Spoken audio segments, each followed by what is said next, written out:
मोहन यादव को अपनी तरफ रखने के लिए या अपने विधायकों के लिए जगह लेने के लिए कहीं ना कहीं ये कोशिशें लगातार जारी हैं, क्योंकि अब सिंधिया के साथ तो कुछ नहीं हो सकता। अब लोकसभा की बारी आएगी तो उनके ऊपर विचार किया जाएगा। लेकिन अगर यहाँ पर मध्य प्रदेश में बचे रहना है तो सिंधिया को भी पता है कि उनको अपने साथियों को रोक कर रखना पड़ेगा। तो सिंधिया को भी कहीं ना कहीं वो मनाते हुए नजर आएंगे, क्योंकि सिंधिया ने उस समय बीजेपी का साथ दिया जब बीजेपी उनको जनता भी नकार चुकी थी। जनता ने भी कह दिया था कि अब कमलनाथ के हाथों में सरकार होगी, तो सिंधिया ने आकर उनको सरकार बनाकर दी। तो कहीं ना कहीं बीजेपी सोच रही हुई कि लोकसभा में उनको मौका दिया जाए।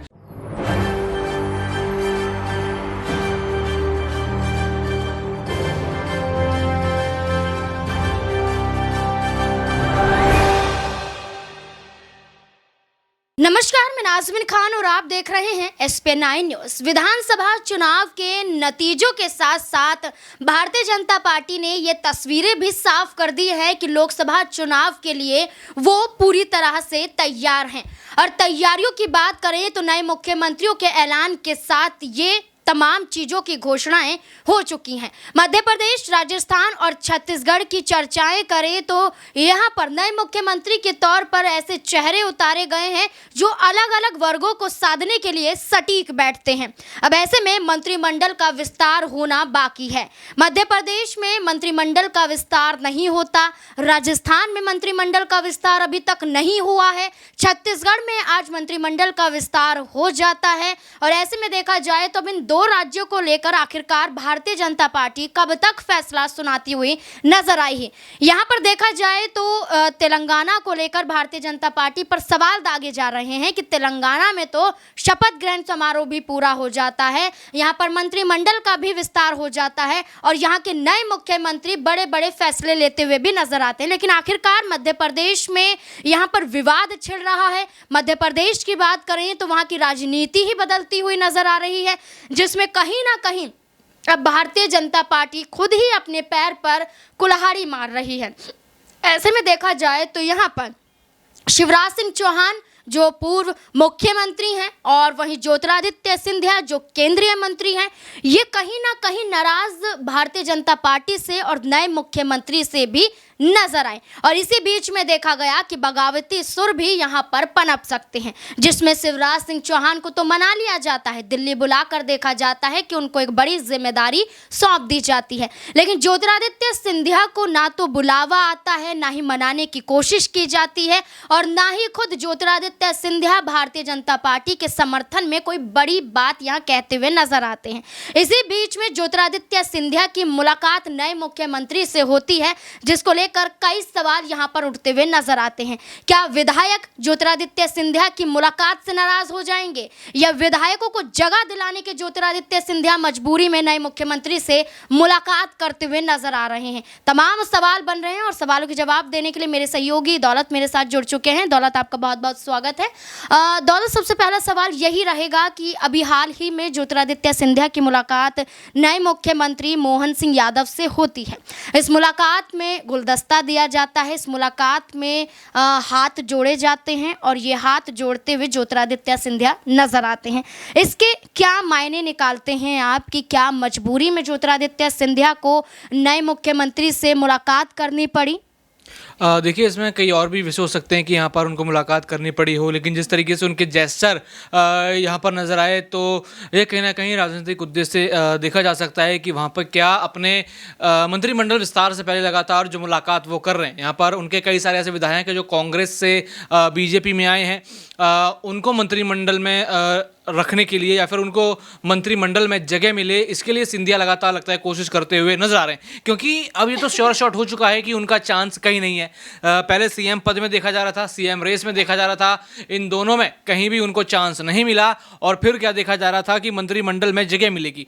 यानी जब वो चुनाव ही नहीं लड़े तो आखिर मंत्रिमंडल में जगह कैसे मिल सकती है? तो अब वो यहाँ पर अपने जो साथी हैं उनके कांग्रेस के पुराने, उनके लिए यहाँ पर कहीं ना कहीं गुजारिश करते हुए नजर आ सकते हैं। यहाँ सीधे सीधे सबसे पहले मोहन मोहन यादव से ही उनको गुजारिश करनी पड़ेगी। उसके बाद आला कमान की बारी आती है, उनके संपर्क में तो वो लगातार रहते हैं। अभी यहाँ पर जो है पार्लियामेंट सेशन चल रहा है, तो यहाँ देखा जा सकता है कि मोहन यादव को अपनी तरफ रखने के लिए या अपने विधायकों के लिए जगह लेने के लिए कहीं ना कहीं ये कोशिशें लगातार जारी हैं। क्योंकि अब सिंधिया के साथ तो कुछ नहीं हो सकता, अब लोकसभा की बारी आएगी तो उनके ऊपर विचार किया जाएगा। लेकिन अगर यहाँ पर मध्य प्रदेश में बचे रहना है तो सिंधिया को भी पता है कि उनको अपने साथियों को रोक कर रखना पड़ेगा। कई सारे साथी यहाँ पर मध्य प्रदेश में जो थे उनके, वो वापस कांग्रेस से जो आए वापस कांग्रेस में चले गए। इसलिए अगर वो नेता अगर नहीं जाते तो बीजेपी के पास शायद थोड़ा और बड़ा बहुमत होता। लेकिन वो नेता सभी वापस चले गए, वो उनमें से ज़्यादातर लोग जीते भी। अगर वो बीजेपी में रहते तो वो तब भी जीतते। तो देखा जाए कहीं ना कहीं अगर अपनी बारी कट गई, लेकिन अपने साथियों का परचम लहराने के लिए, उनकी जगह के लिए शायद लगता है कि वो लगातार यहाँ पर मिलना जुलना कर रहे हैं।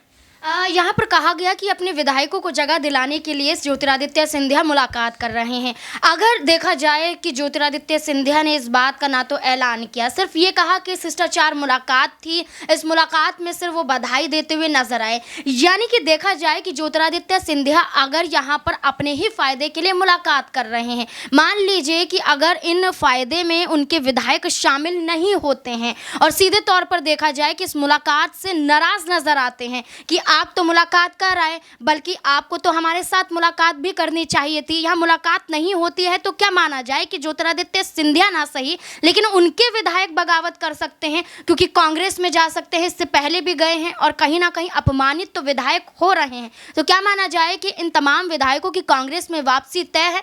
देखिए, लगातार सिंधिया तो यहाँ पर कोशिश कर रहे हैं कि उनके विधायकों को जगह मिल जाए।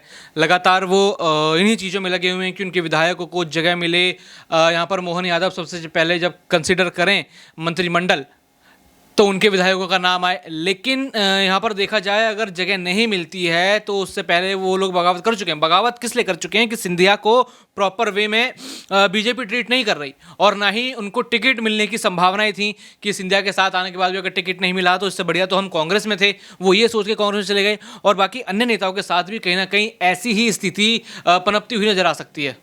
जी बिल्कुल, यहाँ पर अब ये देखना होगा कि आखिरकार क्या कुछ यहाँ पर बड़ा कदम उठाया जा सकता है। एक आखिरी सवाल यहाँ पर ये रहेगा कि जिस तरीके से शिवराज सिंह चौहान को बड़ी जिम्मेदारी दी गई है, तो क्या भारतीय जनता पार्टी ज्योतिरादित्य सिंधिया को भी कोई बड़ी जिम्मेदारी देती हुई नजर आएगी?